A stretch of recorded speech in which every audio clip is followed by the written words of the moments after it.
I'm here with Gavin McLeavy. He is the head coach of men's rugby at St. Thomas University in Miami, Florida. I have a lot of questions for you, Gavin. First of all, can you tell us a little bit about your background? Oh, my background, yeah. So I'm out of Cumbria in England, in the Lake District. I grew up playing rugby league there many years ago, and after that, sort of travelled around a little bit, playing rugby league and rugby union. Finally landing in Miami about 18 years ago. So yeah, played sort of high level rugby around the world, and then landed in Miami. Built myself a youth team. Here locally in Miami for my own kids, typical kind of volunteer dad coach, and then slowly transitioned into being a sports agent, and now finally as a professional coach here at St. Thomas University in Miami. How long have you been at St. Thomas? We started the program in 2022. So I got hired just literally. I had a bag of balls, a table and a chair in an office, and I think they gave me a laptop and a cell phone. That was about it, and got it started in 2022. Yeah, And three the years. rest is history. Yeah, pretty much. Plenty in the Great. future, though. Plenty in the future. And I know that you're the director of rugby for both men and women's rugby. Can you tell us a little bit about the programs? Yeah, so basically that first year, 2022, I think I'd managed to recruit maybe three rugby players on scholarship, and I got about 9 or 10 walk-ons that particular semester. By the January of 23, I'd actually gotten maybe 7 or 8 more scholarship players from kids that were in other universities that didn't offer scholarships, guys that I'd coached in their youth. So we ended up going into that January 23 season in Florida's Division Two. They call it the FCC, Florida College Conference. Played in there against teams like Ave Maria, Eckerd, the University of Miami, maybe more well known, and actually won Florida Division Two in our first season. Once we had a bit of political work to do to move up to D1 AA, we won that in our second year, and we just won it again recently. So three years deep now on the men's program. On the women's side, a little bit more difficult. There's not many youth teams in Florida, so the recruitment side of things are a little bit more complicated. Getting people to sort of trust that they can come in and get into the team and all of that, and get it moving first year. So this past semester, we've actually got the women's team going on the sevens side, and that's helped us get a little bit more traction. So that we're going into Florida Division Two in August of this year with the women's program as well. So all going in the right direction. Right. And do you play 15s and sevens? Yeah, 15s and sevens. So those championships that I mentioned for the men, they're all 15s. Again, the women's started in the sevens program just more recently, but we also won in November of this past year, so November of 24. We won the sevens state championship, which has led on to a few more opportunities coming up in the next couple of months. I bet. Great. Thank you. Let me just check and see where I am on questions. Um, okay. Can you tell me a little bit about the role of international players on your team? Okay, yeah, good. With the international players, we are about a 50-50 split with local American kids and then internationals. Obviously, the scholarship side of things is great for the internationals. They get an academic scholarship and a rugby scholarship, but the American kids get that plus any government aid that they're entitled to based on paying their taxes. But the international students really bring in a different sort of flavor and a style, right? If you can imagine, USA is still considered tier two, tier three, I guess, in world rugby, and the youth system in the USA is not huge yet. Although, if you looked at the numbers, they're probably much better bigger than some of the tier one nations. But yeah, the international kids coming in, they tend to give us a bit more experience, a bit more rugby IQ. American rugby, in my opinion, some people might debate this, but it seems to be a little bit more of a primitive version of South Africa. So big, strong, fast athletes, very aggressive. But the difference maybe is that the talent in terms of skill sets maybe isn't as high, and that's huge for us bringing in internationals because they can pass that rugby IQ and skill set along to the American kids. Um, Obviously there is a bracket of USA players that really can shine on the world stage. There's a lot of them playing abroad now, especially sort of English Premiership on the men's and the women's side, and then going into places like France's Pro Division Two, and even as far afield as South Africa, New Zealand, Australia. So the American kids are getting out there, but the internationals are really helping us bring the game along in terms of skill set and IQ. Rubs off on them, obviously. And what would you say is the biggest challenge for the international players slash students? I don't know if they're a challenge. Obviously, you've got to get used to the culture, right? It's a different culture here in the US. Um, Maybe the dietary side of things. I see a lot of the international kids come in and they kind of put on weight pretty quick because they've always lived maybe a slightly more organic lifestyle with the food. But one of the things that the American kids sort of have an advantage is just being used to that and the focus on the gym mentality. So a lot of the international kids come in with all the skill, but maybe not as athletic. They don't have that obsession. You speak to any high school American football player, and they're used to doing two-a-days. In the gym at 6 a.m. lifting weights, and then you're in the evening with your team doing the technical stuff, and that's just normal from a very young age here. So some of the international kids struggle with that. Culturally, America's a very diverse place. If you looked at Miami itself, we've got 28 different nationalities on our team, and obviously a chunk of those are from abroad. But a lot of the local kids, because Miami's such a young city, they tend to be maybe American, but parents are from the Dominican Republic and Canada. And then the next kid, their parents are from South Africa and Cuba. Like it gets really diverse. So on the cultural side, I think a lot of the international kids kind of get taken aback by that because you might be walking down the street in Miami and you'll hear five different languages in a 10-minute walk. You know what I mean? What advice would you give incoming internationals to be ready for preseason training? That fitness factor is huge. A lot of kids get a little bit worried about size because genuinely, like I said, the size and speed of athletes here it can be quite shocking. You've got. I just drove into campus now, and the American football team were finishing up a practice, and there's 18-year-olds that are freshmen walking around at sort of 6'3", 6'4", 250 pounds. And they just left high school and those are the guys that aren't even making the football team yet. So that's quite common. So you've got to get in the gym in your last couple of years. If you're a junior, senior, if you're in the UK, getting into sixth form college now, yeah, size and strength is quite often a big factor. And That you, don't take you the summer off. definitely don't be sitting at the beach all summer. That's not recommended. Great. That's helpful. Thank you. Let's see what else I have. Okay. What makes your team special? Actually, I just had a visit from Oniada Schweigler. She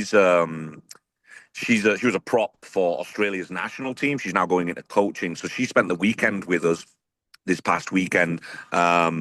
Saturday we did some youth rugby where our players were refereeing. That's for the under 12s and the under 14s, and then on the Sunday we had a bit of a party on the Sunday to celebrate a couple of wins that we had, and then went into the Miami Sharks, the pro team, and her observations were one of culture. She was really surprised by the culture as a team. Obviously, we've got good technical players. We've got a great camaraderie and really good work ethic.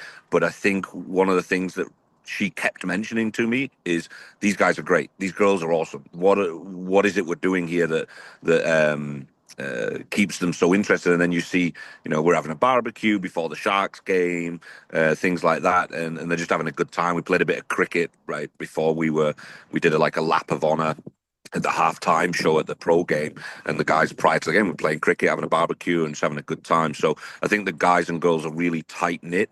We've done a good job as coaches, I think, aside from the field stuff, is just making sure that they're switched on within each other and having a good time and got really comfortable with each other and really tight, even though they're all from different places. Like I said, you've got 28 different nationalities in one team, um, but there's a lot of love, and they really they enjoy being with each other. They're with each other 24 hours a day. Some of them are roommates. Then they go have breakfast together, and all of a sudden they're in class together. Then later on in the evening they're practicing together, and then it's a full cycle of 24/7. You're in at the deep end with your buddies. They become a family. 100%. Yeah. Right. What do you look for in a recruit? Obviously, the skills come into it, right? I always look at the video. I try to, with my coaching staff, once an application is in and they're obviously qualified for the school, they've been accepted or admitted. Then what I do is, obviously, usually had a phone call with them. I like to do a one-on-one phone call, but I also like to see if the parents show up, right? Quite often, parents are completely disconnected to it. So if I'm having a conversation with a kid, and the conversation goes well, I'm thinking in my head, okay, this is great. Kid looks great. The video footage is good and all that. And then I realize that the parents have no interest in them coming to us for whatever reason. The city, the Miami, America's too far away, whatever it might be. So that disconnect sometimes is a little worrying. But then on the video itself, I usually, once an application is complete, I'll look through video with my coaches. Obviously, we want to see a highlight video. That's all your best bits, right? But we want to see a full video as well. Because what are you doing between tackles, between carrying the ball? Are you daydreaming? Are you just waiting for your next opportunity to look good? Or are you actually working hard for your team? It's a team sport. It's not tennis where you're not playing on your own. So the highlight reel, although nice, the full game is necessary. Um, the work ethic is huge. I'm kind of from an old fashioned industrial town, where everyone's up early in the factories, that kind of thing, pretty early on. So I have a work ethic that a lot of people kind of get worried about. How the hell, when do you sleep, kind of thing. But so I look for that in my guys. You always need a couple of dogs, right? You need a couple of people that just get the work done, run through the wall for you. But I do look for intelligent rugby players that will ask questions. Um, it's not a dictatorship. Some of the guys might say that it is sometimes, because I just say, let get it done. Um, don't deviate from what I'm saying. But most of the time, we want guys that are questioning what we're doing so that I can see that they understand it better. If that makes sense. And I think there's two types of rugby players. There's the guys that'll just do the work, and then there's the guys that will think about it and see if we can improve and have comfortable having a debate, to be able to improve that section of our game or that movement or that structure. So I need a bit of both. And if I can find a dog that'll run through the wall and then question what we're doing, that's a dream, because then I've got a guy that I know is going to advance as a rugby player. They're going to get better in the time that they're with us, and obviously that helps the team get better. Um, Sometimes it's just something as simple as showing up on time, get your uniform correct, eat properly so that you perform consistently well, get your sleep at night. So there's a certain amount of discipline in there. There's only so long you can last winging it, right? You've got to prepare properly as well. So guys that are looking at the whole picture and getting things right from first thing in the morning to last thing at night. Right. I know that during each recruitment cycle, you talk to a couple hundred boys or a couple Hmm. hundred players. Hmm. So, how does a recruit or a hopeful get your attention and keep your attention? Um, you have to be a little bit of a nuisance, right? I always say that to the kids. If you speak to me today and you're a junior, right? You've got 2 more years of school. If I'm speaking to 10, 15 kids a day, sometimes 6, 7 days a week for a year, there's a pretty good chance that this conversation today I'm going to forget about it, right? Um, so giving me regular updates on your progress, additional highlight reels every couple of months. People quite often think, yeah, I'll send a highlight video, I'll have a conversation, and I call them back in 2 years to ask for my scholarship. It's not going to happen. There's no way. I'm not that smart. I can't remember that many people. So, sort of every couple of months, a new highlight video, touch base. Hey, I've been selected for such and such all-star team or such and such regional county team, or I've now moved on to such and such academy. Little updates like that. Simply a text message, WhatsApp message. Obviously, an email's good, got them more a bit more formal. Um, and then again on the academic side, making sure that you're doing things right there. So these are my grades for my O levels or my GCSEs. I'm now going into my A levels. My predictions are XYZ, whatever they might be. Having all of that in place is very helpful, and just knocking on the door a few times. It's like sales, right? You've got to sell yourself. An agency obviously helps a little bit, because then they can maybe do some of the knocking on the door for you. But yeah, it's that's for me is one of the biggest things. Coaches do get inundated, or at least I do. I don't know if other coaches get so many messages and everything. But yeah, that's a big part of it, I think. Great. We've got a few more questions, not too many left. So what are your goals for next season?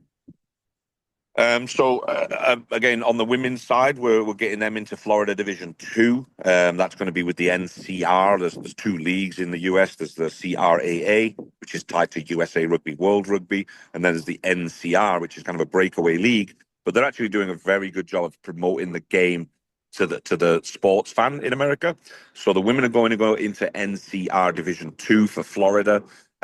We've grown a little bit there, so I'm looking to recruit a few more, sort of bolster that team towards 30 players if possible. So if you've got any female players there that are interested in playing in August in the sunshine, palm trees, beach nearby, all of that, please send them over. And then on the men's side, we've just won state, the state finals. So we're moving into the semi-finals on Friday. We'll be playing against Sam Houston State in the D1 AA National semi-finals. Hopefully, if we win, we'll be playing the winner of either Iowa State or University of San Diego in the final on the Sunday. So that's a big week, full 15s game on Friday, and then a recovery day Saturday, and play again Sunday in the final, which is it's a toughie. But the country's so damn big. We sometimes they'll do these games where you all travel to one location for maybe 5 days rather than 2 weekends. Traveling to two different locations, it's a lot more expense, as you can imagine. So yeah, doing that this weekend. Hopefully, walk away with a national championship on the men's side, and then August we move up from D1 AA to D1A. That's the big league. So literally, wherever the MLR tend to select their players is most of those teams in D1A. So when there's opportunities for professional sports after college, we're going into the division where most of those players get selected. Usually handing out about 25 to 35 contracts per year for those people going D1A into Major League Rugby. It's just how the systems work in America for college sports in general, and professional sports usually take up those college kids. It's quite a trajectory for a club that has only been around for a few years. Yeah, three promotions in 4 seasons. That's Um, amazing. yeah, I'm pretty happy. My coaching staff have done a phenomenal job. The president of the university, Dave Armstrong, and the the athletic director, Bill Reichel, brought me in and just said, "What? How do we do this? What do you recommend?" And I gave them the plan, and they 100% backed me on it, financially, morally, sometimes just with the blind promise that I'd make it happen. And they, I couldn't have asked for more. These are the presidents and athletic directors of universities generally don't know much about their rugby team in this country. These guys literally turn up for the games. Like, we played in the state final, and both the president and the athletic director were there. Took the team for dinner afterwards. It's unheard of. So that's a big. The support system from the school has been huge, and thankfully the president just signed a new 10-year contract on his job. So he's a big rugby fan. So we're in good shape for the foreseeable future. That's great. Do you have anything else exciting coming up at St. Thomas? Um, well, the summer's coming around, so I'm looking forward to that. I need a break. That's pretty exciting. I bet. It's been a we do August through May is basically the rugby season. We generally do January to May for the Florida season, but rugby tends to go all year round. So we've got the national final for 15s this weekend, and then 2 weeks later, my sevens team school finishes pretty much after the 15s, like the school year finishes. But the sevens team are staying for another 2 weeks because we've qualified for the national sevens finals as well. So typical sort of HSBC tour type format where you go to one location. We're going to Kansas City this year. Um, and we're playing against all the big dogs, all of the sevens national champions for the last few years. Will all be there, and we're going to be mixing it in with them. We qualified in only our second season in sevens, so that's coming up in 17th and 18th of May.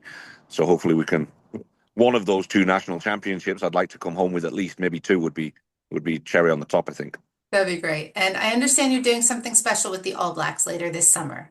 Yeah, I almost forgot about that. Yeah, so in the summer, I'm working with a team or a company out of Uruguay that basically manage the All Blacks Academy for their commercial stuff. So we are hosting for a week the All Blacks Academy. We're doing basically an intensive week with the team in the evening.